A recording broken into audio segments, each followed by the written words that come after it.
A beautiful morning to you out there, our esteemed listeners. You are very much welcome to Carnival Radio Breakfast Show. These beautiful morning. My name is Ibrahim Adebayo, and you are very much welcome once again to Newspaper Review on Carnival Radio, your enjoyment unlimited station.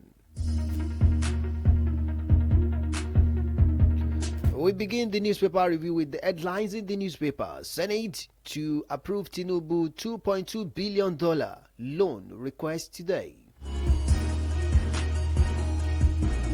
AG uncovers 4.6 billion naira unapproved spending in Umai ministry. 7 officers missing as NLCDC neutralizes 50 Boko Haram elements. Ondo Ajayi rejects result, says APC INEC perpetrated criminality in guise of election.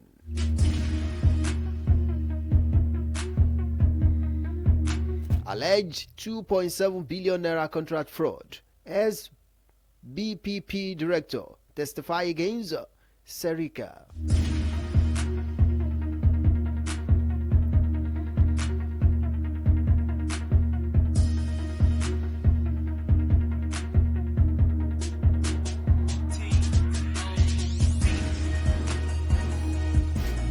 Now the news in detail. Senate to approve Tinubu $2.2 billion loan request today. The Senate will approve the $2.2 billion loan request by President Tinubu today, Wednesday. This request submitted by the President is part of the external borrowing plan outlined for implementing the 28.7 trillion naira 2024 budget. In a separate letter read during the Senate and House of Representatives plenary on Tuesday, Tinubu explained that the loan will partially finance the 9.7 trillion naira budget deficit for the year 2024 fiscal year. After reading the letter, the Senate President Godswill Akpabio tasked the Senate Committee on Local and Foreign Debt to examine the request and report back within 24 hours. Akpabio stated further that the presidential request for $2.2 billion equivalent to 1.77 trillion naira is already enshrined in the external borrowing plan for the 2024 fiscal year. Additionally, Tinubu submitted the mid-term expenditure framework and fiscal strategy paper for 2025 to 2027 to both the Senate and the House of Representatives. Akpabio directed the Senate Committee on Finance, National Planning and Economic Affairs to consider the MTEF document and report back within 1 week. Key parameters in the MTEF/FSP include $75 oil price benchmark barrel, daily oil production of 2.06 million barrels, and exchange rate of 1,400 to $1, and a target GDP growth rate of 6.4%. This figure formed the basis for consideration and approval of the proposed 47.9 trillion naira 2025 budget. In a related development, President Tinubu also forwarded the Social Investment Program Amendment Bill to the National Assembly.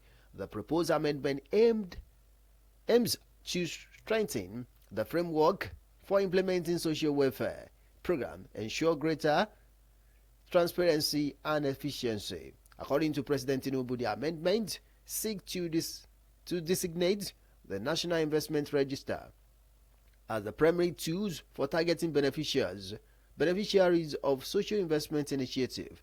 The measures, he explained, will ensure that the welfare program are data-driven and effectively provide social protection for Nigeria's most vulnerable citizens. President Tinubu added that the amendment will make our social and welfare program more transparent, efficient, and impactful in addressing the need of the vulnerable Nigeria. He emphasized that the proposal submitted under the Section 58 of the 1999 Constitution requires urgent consideration by the Senate. For more details on the news, you can visit the Punch newspaper. Senate to approve President Tinubu $2.2 billion loan request today.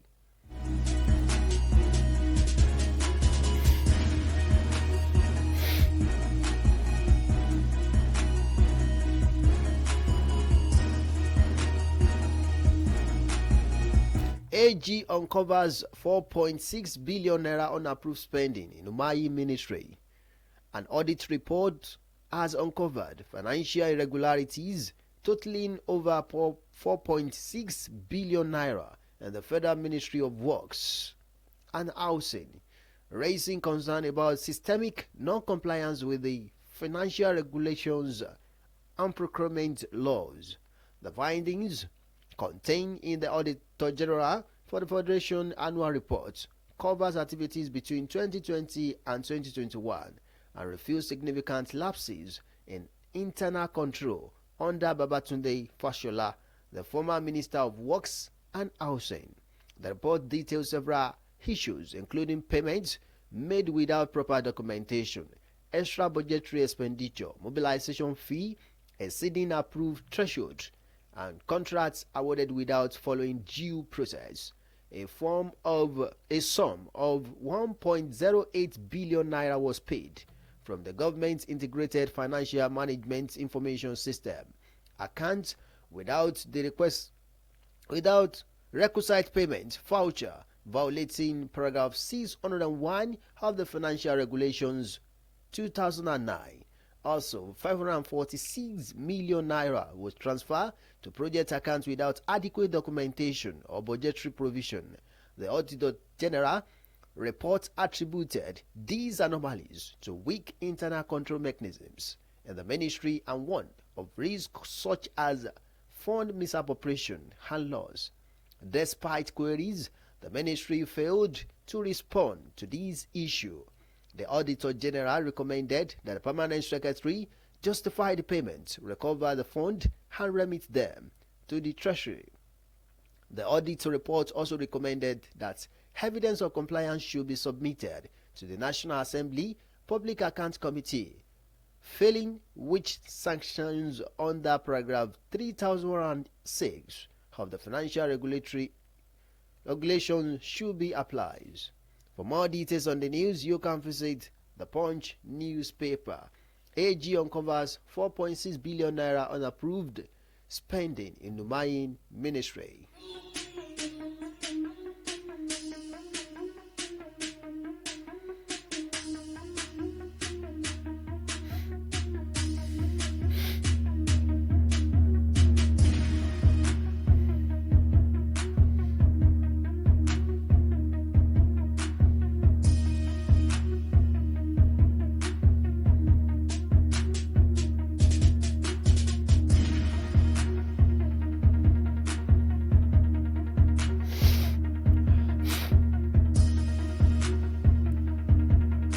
Seven officers missing as NSCDC neutralize 50 Boko Haram elements.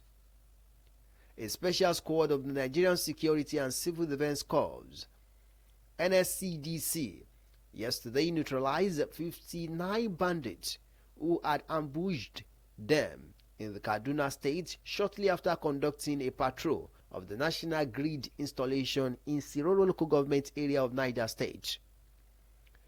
Newsmen gathered that the incident occurred about 3:40 p.m. when the convoy of the Special Monitoring Squad, comprising of 9 officers and 71 other rank drawn from the Commandant General Special Intelligence Squad (CGSIS) operatives, FCT Command and Kaduna State Command respectively were ambushed at Farin Kaza area of Chunkun local government area of Kaduna State. Confirming the incident, Corps Public Relations Officer Babawale Afolabi said 7 personnel of the corps were still missing in action as of the time of filing this report. He said the team was crossing the Siroro axis. After the surveillance of the installations, recall that the nation experienced total blackouts recently due to incessant collapse of the national grid as a result of the continuous attack on the facilities by bandits, a development which led to the setting up of a special monitoring squad by Commandant General Dr. Ahmad Udi. Afolabi said the combined team which embarked on patrol of the national grid installation from Siroro along some flashpoints and vulnerable areas, however, came across some stranded expatriates in the bush around Dangwanchi village, actually returning from a mining site at Tutu area of Niger State, that joined the convoy in a bid to protect them from Farin Kasa area of Chunku local government area of Kaduna State. For more details on the news, you can visit the Vanguard newspaper. 7 officers missing as NLCDC neutralizes 50 Boko Haram elements.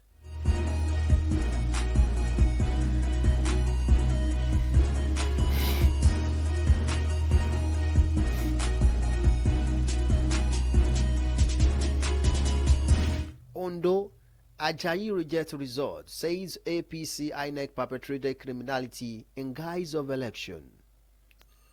The 2024 Ondo State governorship candidate of the People's Democratic Party (PDP), Chief Agbola Ajayi, has rejected the result of the election declared by the Independent National Electoral Commission (INEC) on Sunday and vowed to seek justice at the tribunal.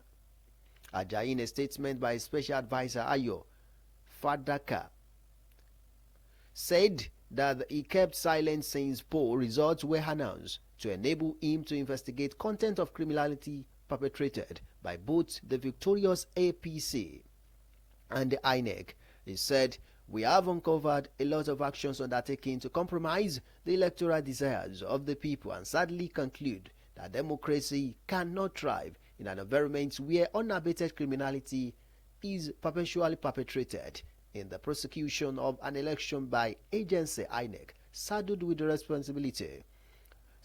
horrendous and sacred responsibility to protect her franchise and deliver its mandates at the end of every election." Meanwhile, a most socio-cultural group in Idori Development Assembly IDA, has congratulated Governor Lucky Aiyedatiwa on his victory. The group, in a letter addressed to the governor by its President General Dr. Anthony Omolola, described Aiyedatiwa's victory as clear demonstration of the fact that the people of Ondo State are solidly behind him. Aiyedatiwa's victory, a good omen, says former ex-defense minister Kayode. Also, former defense Minister Tokunbo Kayode's son, SAN, described the victory of the governor-elect as a good omen for the good people of the state. While congratulating the people of the state for voting for Governor Aiyedatiwa, he said the outcome of the election was true reflection of the people's will and it validated the acceptability of Aiyedatiwa. 2 members of the House of Representatives, Honorable Donald Ojogo, representing Ileje Eseodo, Ilaje Eseodo Federal Constituency, and Honorable Adegboye Gadi Farati, representing Akoko South East and Akoko South West Constituency, described the victory of the governor-elect as well deserved. For more details on the news, you can visit the Vanguard newspaper. Ajayi rejects results, says APC INEC perpetrates criminality in guise of election.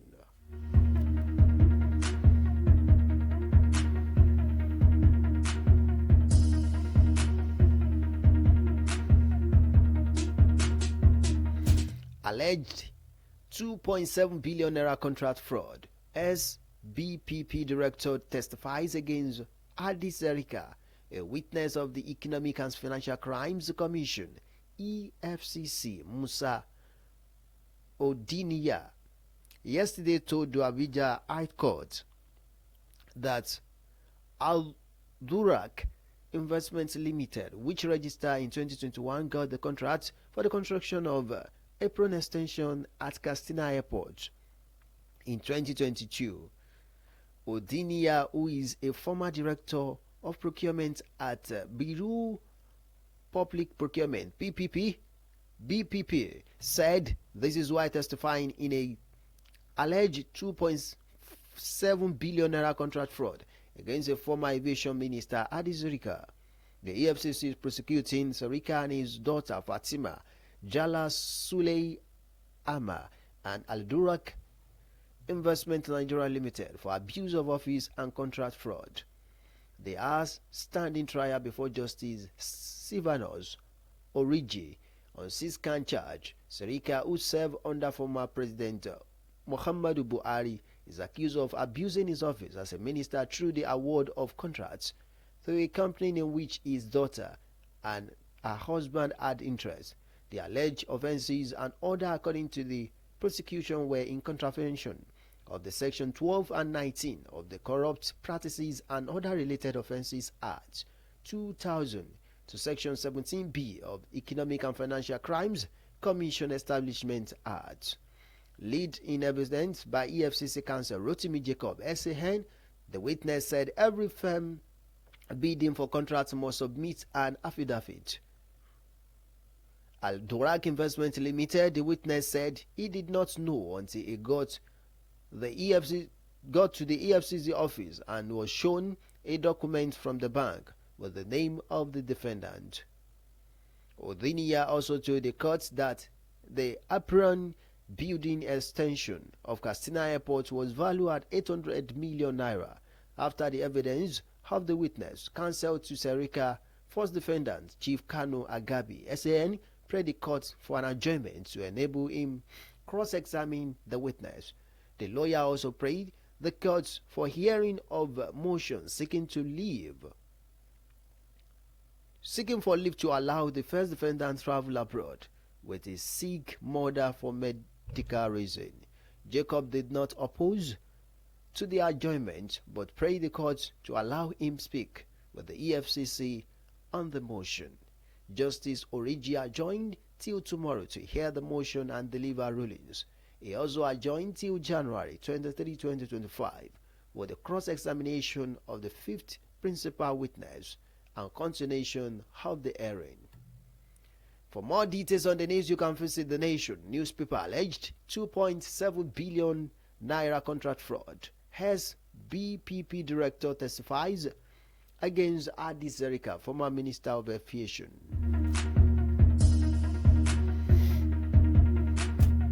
Before we bring the newspaper review to a close, these are the headlines again. Senate to approve Tinubu $2.2 billion loan request today. AG uncovers 4.6 billion naira unapproved spending in Umain Ministry. 7 officers missing as NLCDC neutralizes 50 Boko Haram elements. Ondo Ajayi rejects results, says APC. INEC perpetrated criminality in guise of election. Alleged 2.7 billion naira contract fraud. SBPP director testifies against Hadi Zerika. That ends the newspaper review on Carnival Radio, your Enjoyment Unlimited station. You can listen to us live via www.carnivalmedia.ng. Thank you so much for taking time to listen to newspaper review on your Enjoyment Unlimited station. My name is Ibrahim Adebayo. You can go to App Store or iOS to download the Carnival Media app and install it on your phone. You can listen to us anytime of the day. Follow us on our Facebook page at Carnival Media, on YouTube at Carnival Media. Do enjoy the rest of your morning.